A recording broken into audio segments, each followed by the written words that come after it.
Hi, I'm Exesis and welcome back to Hearts of Iron 4, La Resistance.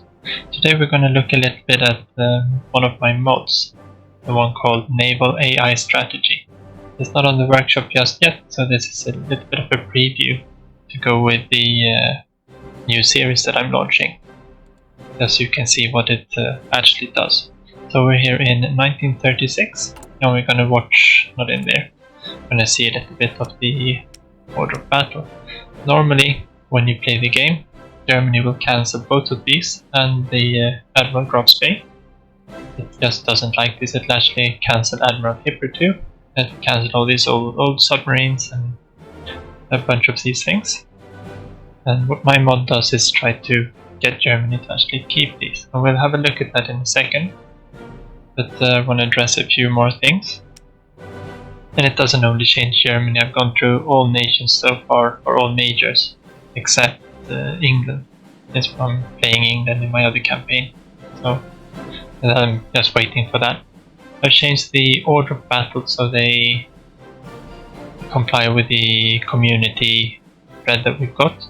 And I've allowed fuel tanks on all submarines in this slot, just to be able to get some longer range early submarines. We've got, if we press here, we've also got the Type 1 here, which is it has a little bit more range than the ordinary Type 2, which it historically had then, of course. And all nations have a couple of these changes. We can tag over to Italy here. We can check a little bit quick here too. So it starts with the two littoral clauses here. Now, because they're also part of the London Naval Treaty, they will cancel these two. You can't really do anything about that unless you want to have them placed somewhere. And we don't want to have them placed out because that makes it too powerful for a player. For the AI it would be fine though. However, I have put these two that are in a Conticavore clause. They're with, they've got 0 strength, they're basically dead. But this means that they're in the naval repair queue. They'll take one dockyard each for 10 months and then they're back. They were historically in for a big refit during this time period, so I figured that made sense. I've done the same thing with one of the Japanese ships. Not the Kaga, the Congo, I think. We can tag over to check them too. And a few of their classes have been upgraded to, I think, mostly destroyers here. That's all the community requested changes that I've integrated for the majors. I'll tag over to Japan.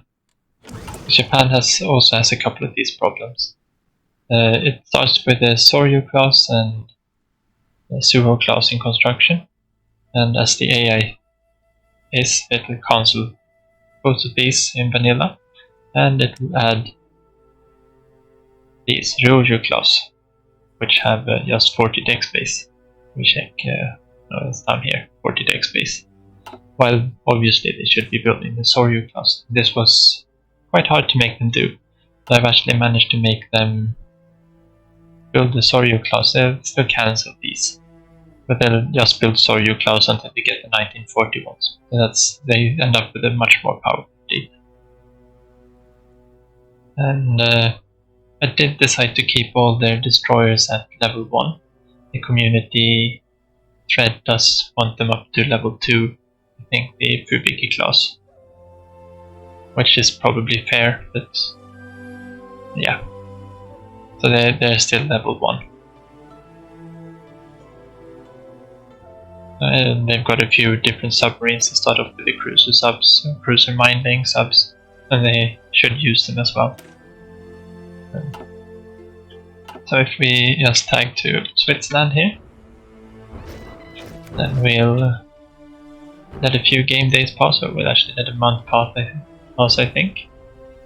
And we'll check in on Germany's fleet here again in February and see what they've cancelled and what they've still got under construction. Because it's quite a big difference. Also, something that I have added is, can't see it as we're playing Switzerland, that I've given the tag over to Germany here again. I should be able to see it here actually. So they've got a decision which will give them 3 dockyards. You can see them up here. They've got 13 dockyards now. They've got 100 naval experience and they're gaining 0.1 naval experience per day. This is just because in vanilla the AI does not train their fleets, which means they don't get any other navy experience than what they get from their focus trees. And if you know how Germany does their focus tree in vanilla, they will do this sometime in 41 or 42, I think. Very late. I've changed up their order a little bit, so they actually go for U-boat effort after they've gone down for Danzig War. Because historically they did go over and focus on U-boat effort. This will trigger a new strategy for Germany as well, which will make them actually focus on U-boats. And they will keep focusing on it until they can do crossing the Atlantic.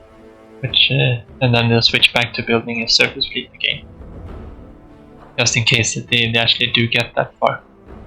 So that should make it a lot more fun to play against them. But now let's check here in their production queue. You can see they've got both the Scharnhorst still left. They've added some dockyards to them. This one will be finished in 38, this one in 42. Once this one is finished, they will switch over production to this one, and they will have them both finished in time for the war. Graf's Bay will be finished here too, shortly. Normally they just outright cancel her.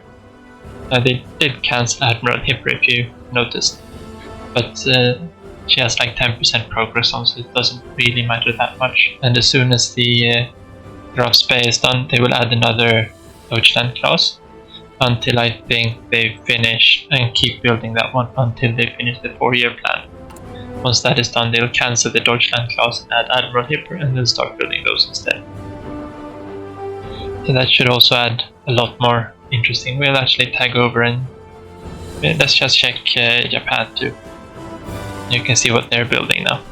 So now they're building the Soryu class, and they're building the best ships they can build. They're not building any mine lane cruisers. We can tag back to Germany as well. If you tag into Germany in vanilla, you'll see that they are building more of these, the Brems class. For whatever reason, I don't know, the AI in vanilla loves these. I've set them to build these as mines and layers instead, and they'll actually upgrade these, I think, when they go to war and put some more things on them. But this also means that they have a valid mine layer already from the start that we can build instead. And that was fairly cheap, so I think this is okay. And it's got torpedoes on, so it's not completely useless. It's like a torpedo boat. So you need to be a little bit wary when you're fighting them. Yeah, okay, so let's just go in here and we'll load up this one instead. And we'll see when we get in here. Now we'll need to tag to Germany again, of course. And here we're at war, of course. It's the 5th of March, 1940. We'll just start checking here what the Germans have lost. They've lost a lot of submarines. And lost a few light hulls and one cruiser, the Königsberg class, which is a class level 2 or tier 2 cruiser now. But if you look here, they've got 2 Scharnhorst class, they've got the 2 Deutschland class, they've got a few submarines. They've actually refitted these ones. I believe this one is with sonar, and they've upgraded their cruisers. This looks like the light cruisers. Well, it could be both. And they've upgraded their destroyers as well. So they've, if we go in here and check their designs, they've actually made a decent design. They've got a good sonar on it here, good torpedoes, they've upgraded what they can and what they need. Germany, as in the last campaign, they actually need to keep down the cost of them as well. So from here we've removed this one, we've upped the anti-air and consolidated torpedoes to save on cost. If we check here, they've designed a new heavy cruiser. A fairly decent design. It's a heavy cruiser, so it actually uses it for heavy attack. I think the AI handles that a little bit better than having the meta one. I didn't want meta designs in this mod. You could have just light batteries all over here. which is probably the most powerful heavy cruiser you can make. But this is a lot more realistic and more fun. I kind of want the AI to make both good, realistic and fun ships to play against. That's a light cruiser. The same thing here, it's a good all-around cruiser. It has a little bit of everything. Got a radar module on, sonar, depth charges, got loads of surface detection. And the Scharnhorst class is a battle cruiser, which probably is more in line with what it was historically too. So, and it's got the armor too. So instead of 26 armor as it has in vanilla, it's got 25, but it's a lot faster. So it's actually a lot more survivable. And they have designed a heavy ship. This would be the Bismarck class. However, because they start building the way they do, let's get rid of all of these. The Bismarck is the Scharnhorst class, but that's just something we'll have to live with, unfortunately. They still haven't completed Admiral Hippo because they've upgraded the design several times here. And every time they upgrade the design, they cancel every ship with it, so that's a bit stupid. But they're putting a lot into the Tirpitz and the Hindenburg, which is their 1936 Bismarck class analog. So this one, which is a quite competent battleship. They've upgraded their submarines. They've actually researched the tier 3 submarines, and if you see there, they've got the Blohm & Voss, the rating designer. So these are very competent submarines. This could be quite dangerous actually. So hopefully they'll be able to actually feel this, and as you can see, they've entered their submarine strategy. So they've got quite a lot of dockyards. They've got 30 dockyards on submarines. So that's nice. It's a good change, and I hope this will actually help Germany. And once they've conquered France, they get an additional, I think it's 10 or something. Oh, I can't see how many. Yeah, they got 13. So they maybe get out 8 of that. But they get some from Belgium and the Netherlands too. So hopefully this will be a lot more fun to play with. We're gonna see. We're playing as England, so I've put the focus down on making the Axis navies strong. And yeah, that was all I wanted to show for today. So thank you for watching, and take care.